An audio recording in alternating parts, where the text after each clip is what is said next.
Now, it's time for today's perspective on the programme for you now. And it was the case of Rahaf Mohammed al-Qunun, the 18-year-old who earlier this year barricaded herself into her airport hotel room in Thailand to escape from her abusive Saudi Arabian family. That's really raised the issue to international attention. Now, she said she'd renounced Islam, which is punishable by death in Saudi Arabia, and she feared being killed if she went back to her family. After an international outcry, she's now been granted asylum in Canada. But her case is not unique, and we're going to discuss that situation in Saudi Arabia further.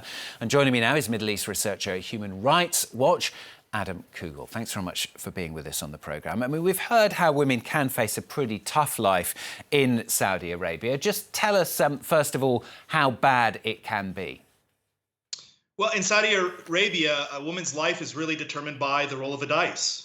Whether she gets a male guardian, this is an individual who is responsible for her and makes a number of decisions for her, whether it be a father or a husband.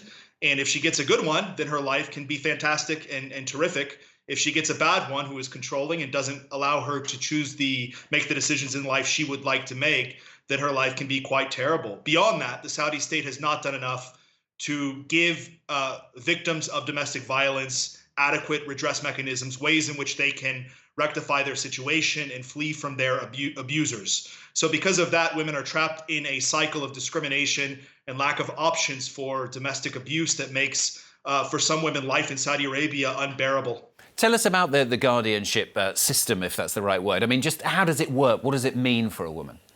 It's an amalgam of laws, regulations, and societal practices in which women face systematic discrimination. For example, women can't leave the country or obtain a passport without the approval of a male relative. They can't get married. They can't leave prison. If private employers or hospitals discriminate against women by, for example, requiring male guardian approval to work or to get certain health care, the Saudi state does not intervene to stop that. So the Saudi state allows society to practice discrimination against women. So the practices and regulations sort of conspire together to create a full-on discriminatory system in which women are relegated to second-class citizens. And you mentioned at the top there that it really depends what kind of man and family, indeed, as well, you happen to get. I mean, what are the percentages here? I mean, it's impossible to measure, I suppose. But, I mean, are a lot of men very controlling, or are we talking about a minority here?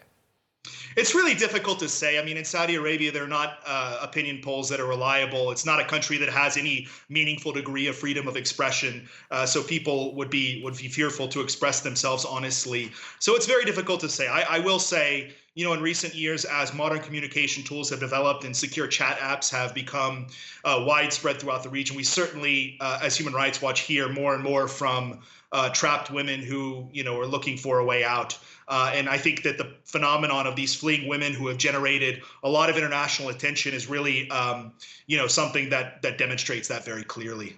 You mentioned in modern times there. I mean, of course, now Saudi Arabia has a new crown prince, Mohammed bin Salman, who, up to the Jamal Khashoggi affair, was very much seen as a reformer. There were hopes that he was really going to change things, and he has done to a certain extent, hasn't he? I mean, has there been much change, do you think? We've heard about Saudi women, for example, being able to drive. Yeah, I mean, the major step forward under Mohammed bin Salman has been the right of women to drive. I mean, that's really important, and it shouldn't be diminished, as well as the marginalization to a certain extent of the religious police. However, I think, you know, making Mohammed bin Salman the savior of Saudi women, or you know, someone who's a proponent of women's rights, is a little bit problematic in the sense that Saudi Arabia had already moved that direction well before anyone had ever heard of Mohammed bin Salman. So it was the reformist rhetoric pre-existed him by probably about 10 years.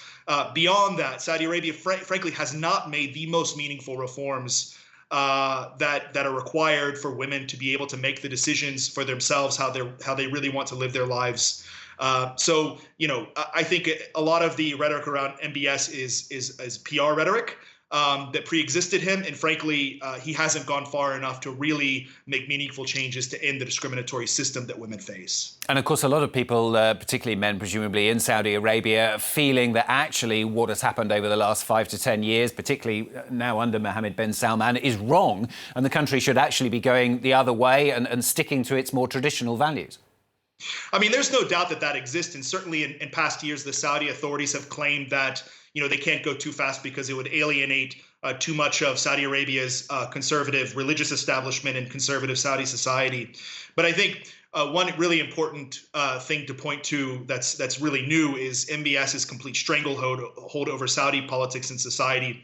The fact that he has really monopolized power and sidelined critics and arrested dozens and dozens and hundreds of potential opposition figures, including dissident clerics, really means that he is the sole ruler. He can make decisions as he wants to, and he will face very little pushback, as the end of the driving ban decision played out, where there was very, very little pushback. He has absolute power now. There's absolutely no reason why he cannot pursue more meaningful reforms for women.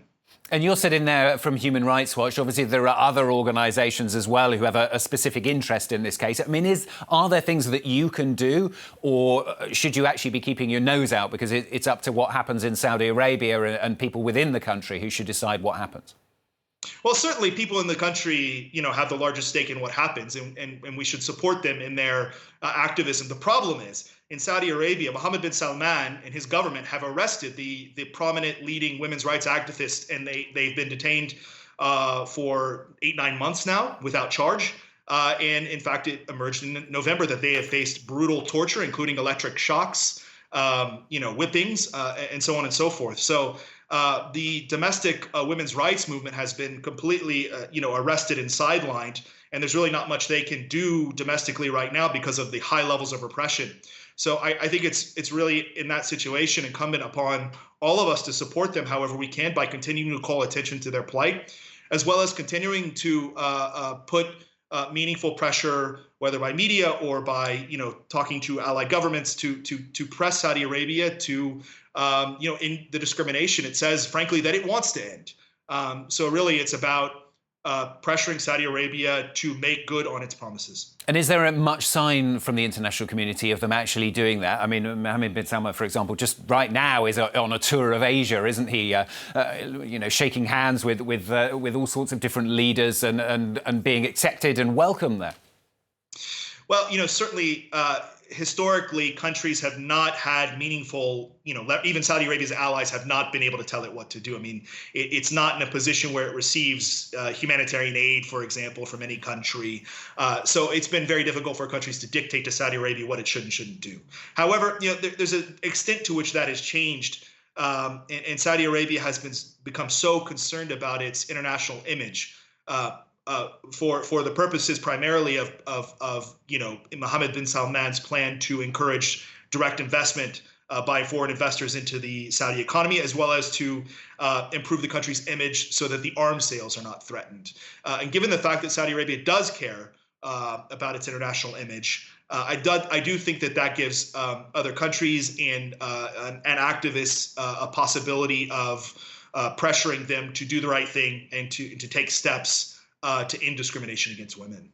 And just finally, in 10, 15 seconds, if you can, Adam, I mean, as the country very slowly potentially continues to change, I mean, can you ever see a stage where equality would become the norm in Saudi Arabia? I mean, certainly, but I think, equality for women isn't just about any discrimination. I mean, women also deserve the right to free expression, free association, free assemblies. And those rights are prescribed and prohibited for all Saudi citizens. So it's not just a matter of women's rights. Saudi Arabia needs to meaningfully reform and allow citizens to practice basic freedoms, whether they're men or women. Adam, thanks very much. Adam Coogle from Human Rights Watch joining us there from Amman in Jordan. Thanks very much.